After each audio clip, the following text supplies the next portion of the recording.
Good morning. Is it coming through okay? Fantastic.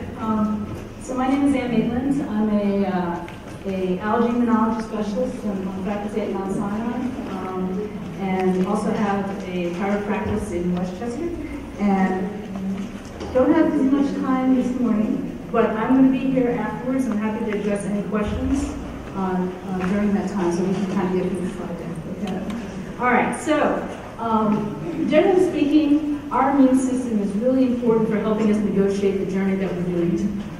You have to be able to sort out what's helpful for you, what's not, what's something that you just need to keep an eye on. And this is just a quote from a gentleman who's just trying to say, we have programmed responses. And the mast cells, which are part of the innate immune system, which exists in most multicellular organisms, are hardwired for hundreds of generations to recognize usual suspects for us.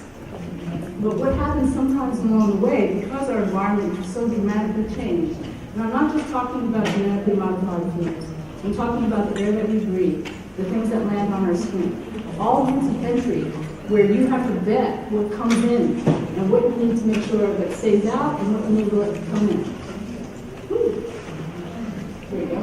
So no different than a castle that has a wall around it. Our skin, our gut, our respiratory tract are all important for acting in a way of separating us from the external environment to what's our innards.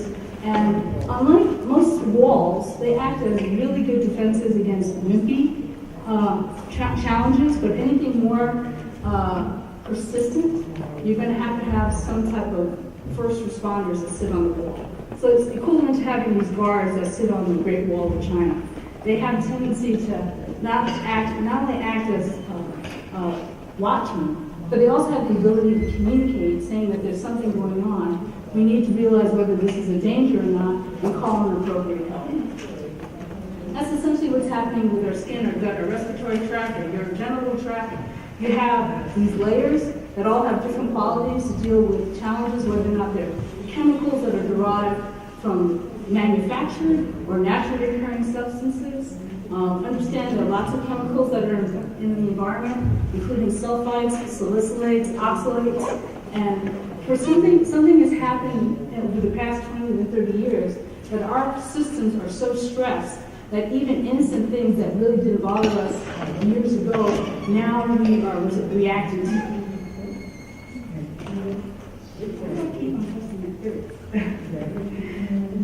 So basically, our immune system not only defends us against dangers, whether or not this is stinging insects, either bacteria, viruses, or parasites, chemicals, and also respond to traumas, whether or not this is a burn, a penetrating injury. You have to be able to separate out what's helpful and what's not. And so a lot of us heard about good bacteria and bad bacteria. Well, part of the immune system, including the barrier itself, as well as the mast cells, are armed to respond to things that are distinctly apart from what is in our own constitution. Similar to what might happen when you come to the airport, you have to deal with customs. You have to sort out who is potentially going to be able to enhance our community and who might actually mean us harm. And so we have bacteria and other organisms in the skin. It actually kind of reminds me of New York City, if anyone's been to New York City. One minute you're in Chinatown, the next minute you're in Little Italy. Your immune system has to be able to respond and meet the needs of that particular community. So mast cells are part of the innate immune system. And I think a lot of reasons why people are not getting diagnosed promptly with mast cell activation disorders is because it's how we've been taught. Even though mast cells were originally identified in the 1800s, they were largely forgotten about for the past 50 years, until about the late 1980s, when they figured out how allergic reactions worked. But other than that, we still see that mast cells are not getting any type of attention, whether you're talking about the 4 weeks of allergy immunology that gets taught during the entire time of medical school. It definitely doesn't get any type of attention during residencies, so you have a lot of practitioners who go through training who really don't know anything besides the fact that mast cells are participating in allergic reactions. And that's really kind of pigeonholing the activity of this very crucial cell. Granted, I'm a little bit biased, but understand, I'm a T-cell biologist by training. I had to unlearn everything that I was taught in order to appreciate what the mast cells do. So let's talk a little bit about mast cell biology 101. So mast cells are born in the bone marrow, kind of like somebody, a man or woman who joins the police academy. You get some basic training, and then you get shipped out. You know, somebody gets, one mast cell will be shipped to the small intestine, another one will be shipped to the elbow, another one will be shipped to the brain. And in that final environment, no different than a police officer, I'm not so familiar with around here, but in New York City, it's kind of like the difference between an officer who's doing their first week on the beat at 42nd Street as opposed to somebody who's up in Chappaqua. You have to learn how to understand that environment to figure out what's safe and what's not safe. And then there's always issues when you bring in cells that were officers that have been trained in other environments, especially when there's been some type of a major issue that's raised the alarm of the entire community. Then you can have a lot of innocents ending up having problems because the danger alert has been raised. There are lots of different receptors on the mast cells in order to recognize usual dangers, whether or not we're talking mold, animal dander, parasites, worms, viruses. And then there are also chemicals such as stem cell factor or estrogen receptors are also found on mast cells, which influence the activity of these cells. And someone just mentioned histamine disorders. I have to say that histamine is a major molecule in mast cells, but you're ignoring the fact that they kick out heparin, interleukin 6, tumor necrosis factor, prostaglandins, which aspirin goes after. All these chemicals will influence the activity in the tissue if they're released or not released. So instead of thinking about allergy, immunology, vascular, whatever organ this is, whether it's dermatology or ENTs, you have to understand that this is a community of cells, and they all have to be able to communicate with each other in order to maintain peace. If there's something that does any trauma to this environment, it is the mast cell that's going to be one of the first responders to identify what the danger is through those receptors that I just mentioned. So basically, in many ways, the mast cell is probably the head of the community emergency response team. So like police officers, whose job is to keep the peace and protect and serve, they are trained to respond with certain types of activities depending on what danger they encounter. They have, so they'll handcuff people, call for help, light up the area. Unfortunately, might have to use some type of force. And depending on what the mast cells see, kind of like a police officer, if you see somebody down, you don't want the police officer calling in the SWAT team, you want them to call an ambulance. So if they see a fire, you want them to call the fire department. So their job is to figure out what the danger is, contain it the best they can, and call in appropriate help. That is the job of a mast cell. So if a mast cell sees a worm, it's going to release chemicals to call in an eosinophil. If it sees bacteria, either through the toll receptors or the immunoglobulin receptor here, they might call in neutrophils. And so these have lots of different things that they can do. And I can tell you, one pathway that most people are familiar with for the practitioners in the room is the IgE receptor, which this antibody called IgE. So when you do skin testing, if anybody's been skin tested for allergies, whether it's foods or airbornes or medications, or you get the blood test, we're looking for the presence of this molecule, which before we had allergies had a job to do. It was our protection against parasites. So if I saw somebody with an elevated IgE level 40 years ago, I thought they had a parasitic infection. Our environment has changed. Now if I see an elevated IgE level, I'm concerned about hypersensitivity disorders. So using the same analogy which I just did with the police officer, it's a question of what is the mast cell seeing and what help it's going to call in. Again, if it's seeing a parasite through that IgE receptor, it's going to call in an eosinophil. So what's the equivalent nowadays? If it sees pollen or peanut, it's going to call in eosinophils. So that is one version of mast cell activation. If it sees a bacteria, it's going to call in neutrophils because neutrophils are first responders when it comes to trying to destroy bacteria. And you don't want these cells to start releasing chemicals and calling in these things willy-nilly. Because if you do, it is the tissue that's going to act as the bystander damage in the process. And what's really interesting, one interesting thing that's been identified in individuals that have mast cell activation disorders are individuals that have large local reactions to stinging insects and the blood tests are negative. That's because mast cells are equipped with enzymes to chew up that venom so it minimizes the damage from the sting. So if we can take advantage of what we know the mast cell can do, we might be able to identify whether or not the mast cells are dysregulated in individuals who even may have connective tissue disorders. So mast cells are found in every single organ system. So if you ever had a hive, imagine that happening in the gut. What does that look like? Bloating, diarrhea, failure to fly. What does that look like in the brain? Headaches, brain fog. What does that look like in the bones? Joint pain. And if it's the skin, you can have a diffuse pain syndrome that's involved in the skin as well. So it all depends on what cell population of mast cells are being engaged and by what. And by doing that, you might be able to figure out how to get yourself feeling better.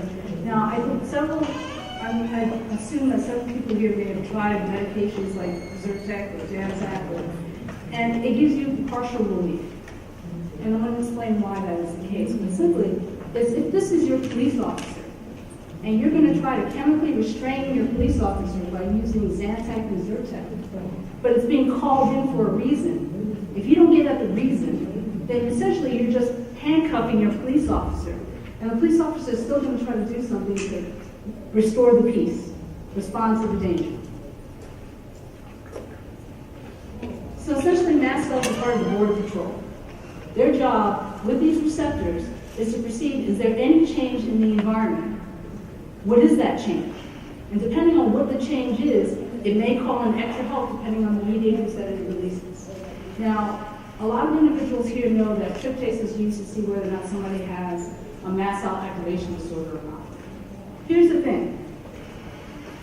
If you look, and this is something that's well known, tryptase is never released if it's a food-induced reaction. So I really don't know what a normal tryptase is. And essentially, if you're trying to identify whether or not somebody has a mast cell activation disorder, you have to kind of treat it like a mast cell attack or a heart attack. Now, for the practitioners in the room, when we're trying to figure out whether somebody's having a heart attack or not, do we just take one blood test? No. We do a rule out where you collect every 8 hours. So it's really important that you get a baseline tryptase where you are right now.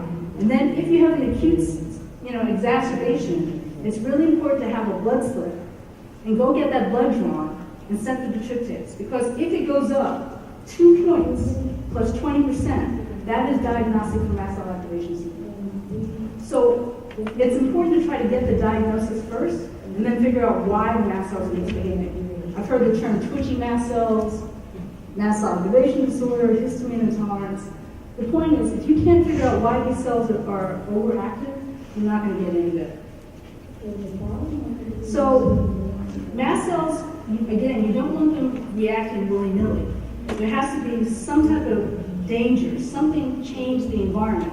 And they have receptors to recognize whether or not, what kind of danger can come in. So toll receptors, and here's the thing about mast cells. Mast cells are not only in every organ system, they're also in all multicellular organisms. So they have these receptors that are found in fruit flies. And fruit flies are able to differentiate between things that are going to attack them as well as cell components. And so these toll receptors, if you engage them, tryptase is never released. So you can actually identify somebody who has a mast cell disorder because they might have recurrent infections or severe infections or gastrointestinal distress. Because understand, you have more organisms in your gut than you have cells in your body. You have a thin layer of single cells that are responsible for you separating the biome that's in the gut as opposed to what's going on in the tissue itself. And then after there's a danger signal sent out, which can be anything from components that are released from the tissue that's damaged to release of heat shock proteins. Now the mast cells will go from DEFCON 1 to DEFCON 2, or DEFCON 2 to DEFCON 3, will start increasing their activity. They might just selectively increase some of the chemicals, or they might have wholesale degranulation. Meaning they just dump all of these circles, have chemicals in them, and dump it into the environment. So, the dark side of mast cell activation. Best known as allergies. Understand that hypersensitivity disorders have only been a phenomenon within the past 20 to 30 years. And typically what happens is you have this antibody that sits, called IgE, that sits on mast cells. And their job is to survey the environment and see if it recognizes anything. So say this allergen is peanut, and you ingest it or breathe it in, because some people are that sensitive, if they breathe it in, it will cause immediate release of these chemicals, including histamine, necrosis factor, proteases such as tryptase, and by the way, there's 3 other enzymes that are not talked about, including kinase and carboxypeptidase. And actually, kinase was an interesting molecule because it actually used to be measured to try to see whether or not someone was having anaphylaxis in the emergency department. And then within a few minutes, you have these other chemicals being released, prostaglandins and leukotrienes. So here, if you're releasing histamine, you can use a histamine blocker. If you're releasing leukotrienes, you can use a leukotriene blocker, such as montelukast or zolpidem. Or you might work higher up on the pathway, kind of like the difference between a medicine that works at the level of the receptor, ACE receptors. So you have an ARB and an ACE and a receptor antagonist. So montelukast and zolpidem work at the level of the receptor, and then xylutone, which a lot of folks don't know that's out there, much better in medication going after this pathway, works at the level of the enzyme. And then within a few hours, it starts to call in the help. And this time, if you're going the IgE pathway, it thinks it needs eosinophils. So an easy way to tell whether or not somebody may have a hypersensitivity disorder, an immediate hypersensitivity disorder, is to get a complete blood cell count with the differential. Because you'll see that a lot of doctors will just order the complete blood cell count. But if you don't figure out what white blood cells are going up, you might not be able to figure out what pathway is being recruited through the mast cells. So you can tell a child or an adult may have an immediate hypersensitivity disorder because they have increased eosinophils in their blood. So this is one of the pathways, and also one way to kind of identify whether or not mast cells are misbehaving. Other pathways, the immunoglobulin receptors. So there are 5 different types of antibodies. You have IgG. So when rheumatologists are looking for psoriasis or rheumatoid arthritis or scleroderma, they're looking for IgG. And the difference between an allergy or immediate hypersensitivity versus a delayed hypersensitivity is the question of, is this antibody going against something that's outside of you that gets in and then causes activation of the mast cells? And here you see they release these chemicals and also release tryptase and histamine. Or if you go through the complement receptor, which is another molecule that's part of the innate immune system, you again will have these chemicals released along with tryptase and histamine.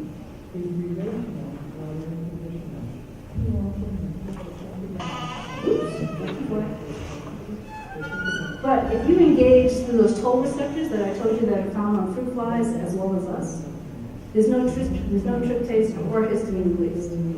So here you can actually have mast cell activation with all these other chemicals that can cause changes in your body, and then you won't see it because you're only looking for tryptase and histamine. So it's really important to use as many parameters as possible to identify whether or not your mast cells are twitching or not.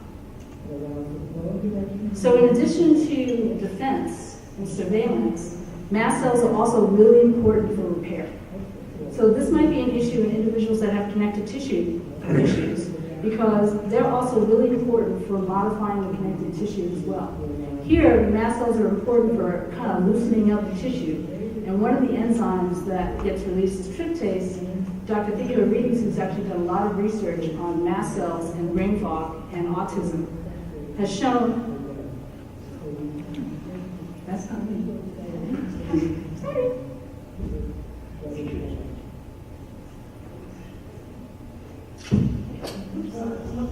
No worries.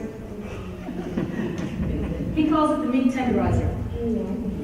So, and what's really interesting is just this past year, a group out of National Institutes of Health identified individuals that have too much tryptase.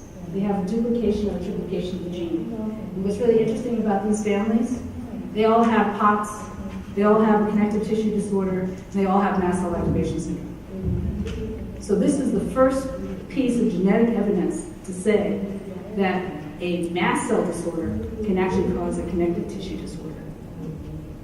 And this is kind of an interesting discussion with the geneticists, because at this point the focus has always been on the collagen, but also understand that there are enzymes that are released by the mast cells that can impact the collagen structure as well.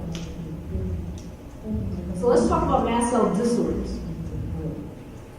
So understand that allergies, there were like some isolated cases back in Egypt. There was actually a pharaoh that died from anaphylaxis from an insect sting. Asthma was known by the Greeks. But really, for the most part, hypersensitivity to allergy disorders were not appreciated. That's because the mast cells were a little bit preoccupied with other things like tuberculosis, measles, hepatitis, strongyloides, tapeworm. And then, because of things that we've done in the golden age of medicine, public works, antibiotics, making sure that our food supplies are safe, these disorders went down. Vaccinations. Interestingly enough, when that went down, hypersensitivity disorders went up, including asthma, type 1 diabetes. We actually diagnosed a 1-year-old with Crohn's disease 2 years ago, multiple sclerosis. So again, you have to kind of think about the dynamics of what the mast cells and the tissue is seeing, such that it's now releasing chemicals that are predisposed to these conditions. So this is an electron micrograph, but why these mast cells were discovered back in the 1800s is because the dye that was used to allow the German royals to look blue, had a great royal blue clothing, was applied by the scientists that they were supporting onto living tissue, and these cells lit up. And they thought that these sacs that you're seeing were feeding and nourishing the environment. Actually, they all have the defenses. And this is the difference between a resting mast cell and one that's dumped all those chemicals in the surrounding environment. So how do you define a mast cell activation disorder? And understand, all of you have a really long journey, and I appreciate that. But we need to get the best working diagnosis possible. So it's really important to take into account all the different things that might be going on in you, because you need a minimum of 2 organ systems involved in order to say that you have a mast cell activation disorder. Then the next question is, do you respond to medications that target mast cells or mast cell mediators? A young lady who just came up earlier talked about Proline, Benadryl, diphenhydramine, Claritin. And here's the thing, it gives you temporary relief, but if you respond, you just fulfilled the second criteria. The third criteria is, do you have any evidence of mast cells being overactive? And unfortunately, this is probably the most problematic issue that we have. Tryptase gets a lot of play. However, there's certain situations that tryptase doesn't get released. So if you have somebody who has anaphylaxis, needs epinephrine, Benadryl, Pepsid, and steroids, and you don't find a tryptase, does that mean that person in front of you is having Munchausen? No. We're asking the wrong questions. So there are mediators that are known to be specific to mast cells, including tryptase is the most sensitive, but you also have histamine, you also have prostaglandins. These are these 24-hour urine collections that need to be cold, out of your body, to the lab, make sure the technician puts it in the refrigerator, doesn't go for coffee, and then make sure they send it off to either Mayo or InterScience. Okay, so I have to tell you it is the academic medical centers through their pathology departments who are the most consistent in handling those samples properly. And also, understand, mast cells are not found in the blood. They are found in the tissue. So if someone's having a heart attack, you can rely on troponins and creatine kinases, or you can go look at the tissue directly. The information that's most abundant is what's going on in the gastrointestinal tract. So if you've undergone an endoscopy or colonoscopy within the past 3 years, more than likely they have tissue left over. So you can go back and restain for markers looking for mast cells. So to give you an example, I had a young lady who ended up with food poisoning at her college. A few of the students got sick. She stayed sick, started losing weight, started having fatigue and bone pain. She had an endoscopy at the college health center. She had an endoscopy at Yale, and she had an endoscopy at the local community gastroenterologist in Westchester. And interestingly, they all said that it was normal. There was no inflammation. And mast cells are kind of like ninjas, so you really need to light them up to see what's going on. We were able to get samples from all 3 locations, restain them for mast cells. She had more than 50 mast cells per high power field. So it's really important that we try to unturn any data that we've had in the past. And even with the tryptase, I had one patient, it literally took a year to show that her baseline tryptase wasn't 6, it was 2. So once we got her on the great treatment, you could see that she had a mast cell activation disorder. We empirically treated her. Then it's also important to rule out other conditions that can lead to mast cell activation. And this slide is available in the deck. But the one thing I want to point out is there's some individuals that just have isolated mast cells going on. Like you'll have chronic hives and it's only your skin that's involved. And also if you have eosinophilic gastroenteritis, these are the eosinophils causing damage in the tissue, that might be an isolated mast cell involvement. So again, you need at least 2 organ systems to be involved. Most of the data we have for mast cell activation syndrome is not there yet. So we're now relying on individuals that have been diagnosed with the more rare form of mast cell activation disorder, which is mastocytosis, or mastocytosis junior, called monoclonal mast cell activation syndrome. Basically, you'll see that the symptoms that will cause people to go to a doctor is either gastrointestinal distress or skin. But the most common thing that we report after GI and skin is neuropsychiatric. Mood disorders, sleep disorders, pain syndromes, brain fog. So, but here's the thing, we don't have a quick test to sort out whether or not you're having neurocognitive impairment. We have all, and unfortunately, the 7-minute visit we have with your primary care doesn't allow for this type of evaluation. So we have lots of things to work on regarding just how we can help with the history taking to identify whether or not the brain is the second organ that might be involved. So just to give you an idea of all the different types of places that present with mast cell activation issues. So when somebody has anaphylaxis, where you're actually having a drop of your blood pressure, a respiratory distress, and by the way, you have to treat anaphylaxis, and somebody said I should knock on this juice. It's kind of like earthquakes, okay? You can have a 1.2 or 5.6 Richter scale. Same thing for anaphylaxis. It's not all cardiovascular or respiratory distress. My son has a peanut allergy. His IgE with peanut is so high I couldn't tell you. He never has respiratory distress. It's all gastrointestinal and cardiovascular.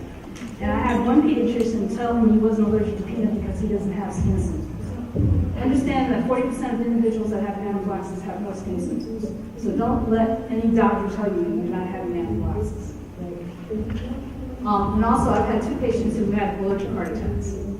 So they dropped the blood pressure to the blood vessels that fed the heart. So really, you can have allergic arthritis, you can have hypersensitivity cystitis, which is also interstitial cystitis. Food allergies can manifest looking like you're fine, and the next minute, ladies or gents, you look like you're 9 months pregnant. You can have hives or swelling or flushing or just itch. And please don't, here's the thing, I had one young lady who actually was part of the study. She has the duplication of the tryptase gene, and I must have asked her every which way, are you itchy? And she's like, no, I'm fine, I'm fine, I'm fine. She was so focused on the gastrointestinal distress. But here's the thing, one of the medications that's really helpful for helping mast cells come under control is a biologic called omalizumab. And it's been used for asthma since 2003. It just got the indication for chronic urticaria. So it's indicated for chronic urticaria, but guess what? You inject it and it goes everywhere. Yes, what was the name of that? I'll show it to you in 1 second, I promise. So, and this picture kind of depicts what's going on with healthcare. We have a tendency to go to a specialist where you're having a problem. So, ENT, I don't know what this is. I definitely don't know what that is. But here's the thing, it really, and allergy has a tendency to involve lots of different organ systems. So So if you go to the gastroenterologist and they do the scope and they don't see anything, guess what? They're like, not it.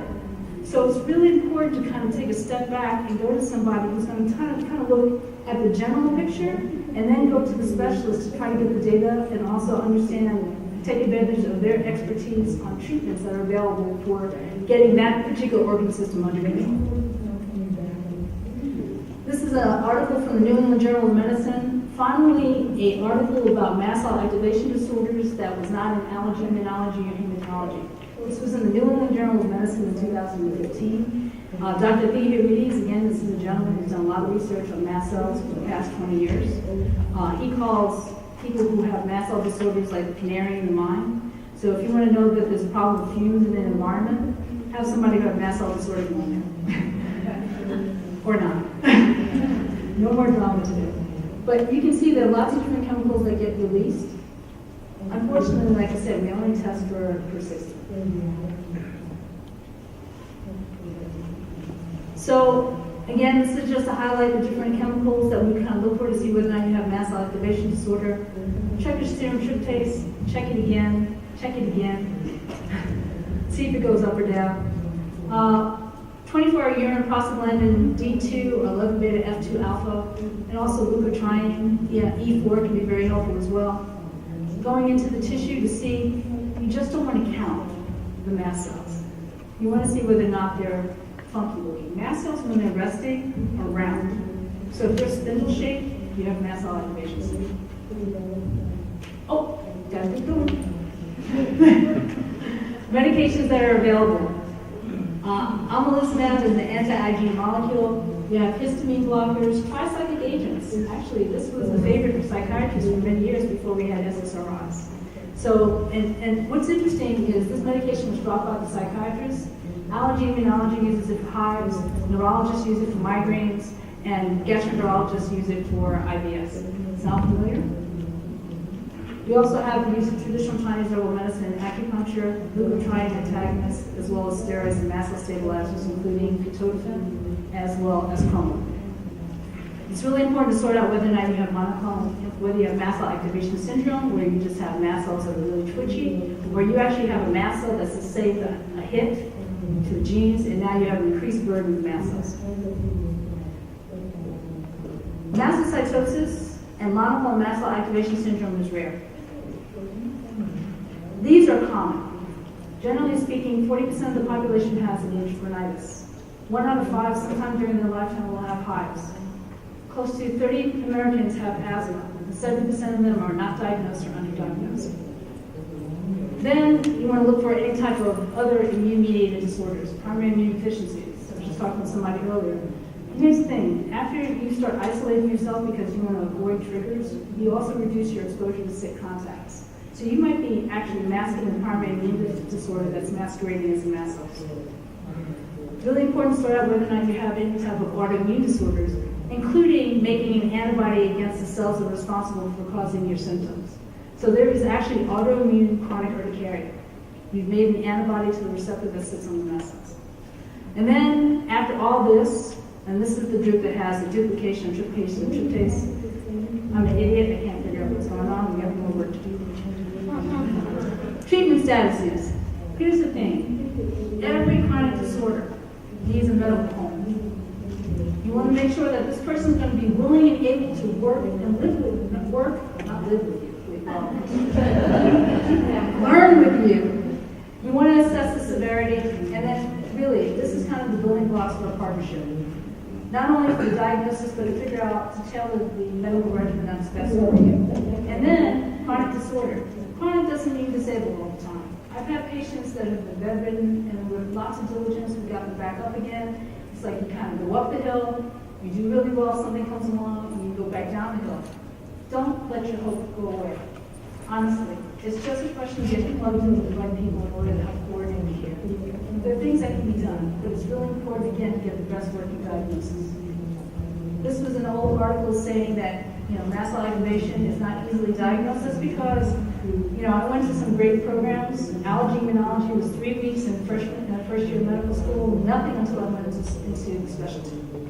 So you can forget about other specialties when it comes to understanding mast cell disorders. If it's just mast cells misbehaving, I agree that there's an excellent chance of getting them under control. But if there's other comorbid disorders, you're just holding the mast cells back because they're called into action. Again, these are all the different types of symptoms that can be associated with mast cell disorders. That's why you end up with different specialists, and then you just end up confused without a diagnosis. Really important. Patient awareness. I'm delighted that all of you come here. It's really important that you educate yourselves, empower yourselves to have conversations with healthcare providers and say, look, what's going on is not right. Then it's important to educate your general practitioner. It's really important to have somebody that you can work with close to you. In order, so God forbid you end up in the hospital, you don't need to explain to you, by the way, July is not a good time to be in the hospital because the people in there just graduated the notes. I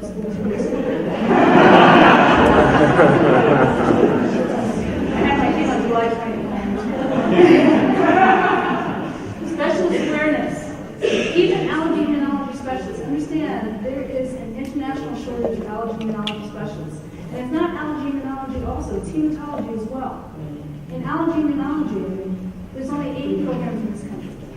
Out of those 80 programs, only 3 specialize in mast cell disorders.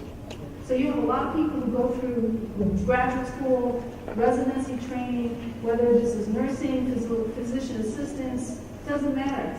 Don't get any exposure, so they can't recognize. So this is why it's important that you kind of get this checklist and say, no, this is bad. And one thing I don't want you to dismiss is the nose. Everybody thinks that this is a nuisance. This is actually a menace because it can contribute to all these other disorders. So don't dismiss this as a symptom that can identify you having mast cell activation syndrome. Treatment and management, again, you have all these things that are out here, but if there's another thing causing these mast cells to come in besides the IgE, recognized in peanut or pollen or fluffy, it's really important to get that identified and then address that issue. This is just showing you that mast cells have lots of things to do besides going after pollen and peanut. They're really important they're important for tumor surveillance as well as tissue repair. This is just a reminder to say, here's the defense part, surveillance and defense, and here's the tissue remodeling that it's important to participate in. I wanted to show you that suppressing mast cells can actually interfere with a therapeutic benefit. I have a lot of patients who get acupuncture or acupressure, and they actually do better. That's because mast cells talk to the nerve fibers, nerve fibers talk to the mast cells. This was a study where they actually did acupuncture and then applied toner. And when you apply the toner, you actually interfere with the analgesic effect associated with the acupuncture. So it all depends on what functions you think you might be interfering with mast cells participating. Again, mast cell attack drop, taking medications, chemical restraint. It's really important to identify if there's anything else that might be causing the mast cells to be on high alert. I'm going to finish up with this one comment. I literally started off as a T-cell biologist looking at HIV. I had to forget all that and understand in order to get to the adaptive immune compartment, I had to go through the innate immune compartment. And the innate immune compartment has been largely ignored by most specialties. Figure out what the danger is, what's causing the stress in the tissue, figure out whether or not there's increased expression of things that might cause the mast cells to come in. Again, this is a reminder of the secondary disorders that are associated with mast cells becoming more active. So it's important to kind of sort out what's called the endotype, so you have the genetics. But I can tell you, and I'll leave this up to the geneticists, but twins, identical twins, only have a 25% risk, I believe, of having the same disorder happen. So there's clearly a difference between having the identical genetic component and how the environment acts on those genes, and that's called the endotype. This is just talking about how you get allergic or zip through that. Just to remind you, lots of different ways for mast cells to activate, and we'll release different types of chemicals. Let's talk quickly about physical urticarias, which I think are strongly related to connective tissue disorders. This is an old paper from 1977. This gentleman actually looked at patients that had scoliosis, And and interestingly enough, only the scoliosis patients that had Marfan-like features were more susceptible to having hypersensitivity disorders. So not all connective tissue disorders will predispose you to having mast cell dysregulation, but having Marfan's-like symptoms was identified as early as 1977. These are patients in my practice. Welcome to parenthood. Mom was so concerned about son that she would tell me she also could do these countries. Interestingly enough, we did a study looking at 10 patients. Tryptase was normal. IgE was unremarkable. 24-hour urine collections was the only thing I could obtain when I did this study. Turns out these patients were identified to have mast cell activation syndrome because they had elevated 24-hour urine plasma glandulocytes. This is the paper just highlighting what happens when you have too much tryptase. We don't even know what a normal tryptase is. So depending on which lab, it can be anywhere between 11 or 13, depending on what commercial lab. This is a communication from Josh Miller, who is one of the lead authors on this paper. He suspects that if you have a tryptase of 9 or higher, you might have an issue with your tryptase gene. And these are the individuals that have POTS, have the loose joints, the connective tissue disorder, and then also have hypersensitivity reactions. Interestingly enough, her hypersensitivity is solar.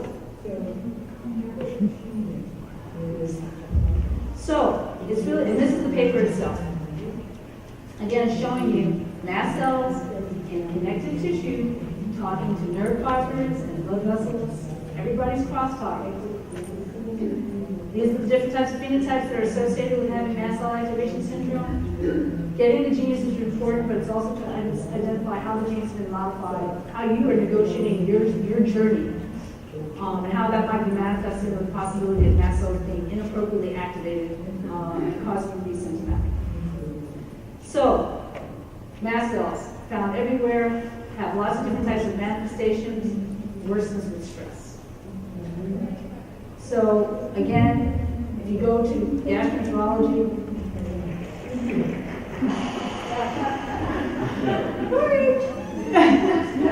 G&G, allergy, immunology, the whole thing. This is a great picture just showing you all those little vacuoles have tryptase, histamine, and heparin, and tumor necrosis factor. If it dumps, the local environment, things are going to change. This is my last slide, just talking about the fact that it's really important to go after stress. And I don't mean you're not feeling well and you're stressed. I mean you are actually causing tissue damage, and tissue damage is causing your mast cells to hyper. So if you don't get after what's causing you to feel unwell, she's right.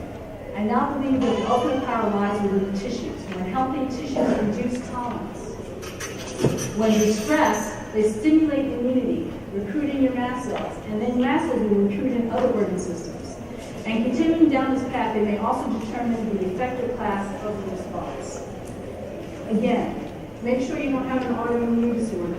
Make sure you don't have a primary immune deficiency. Understand, most patients that have primary immune deficiency, I had one woman who had 20 pneumonias by x-ray. And the only way we found out about this, I said this story yesterday, so I apologize for anybody who's here a second time. Her pulmonologist retired. And the new pulmonologist came on saying, it's not right that we're getting pneumonia every year. She had a condition called common variable immune deficiency. And it was simply answered by looking at a blood test, looking at her total antibody levels. So again, you need to get a thorough immunological workup or hematological workup. You need to have a thorough history. There are different types of questionnaires to sort out whether you have rhinitis, urticaria, or primary immune deficiency, or immune-mediated neuropathy, which will help you with the discussion with the doctors and help you navigate this path. Thank you for the invitation. I'm happy to address questions until they kick me out.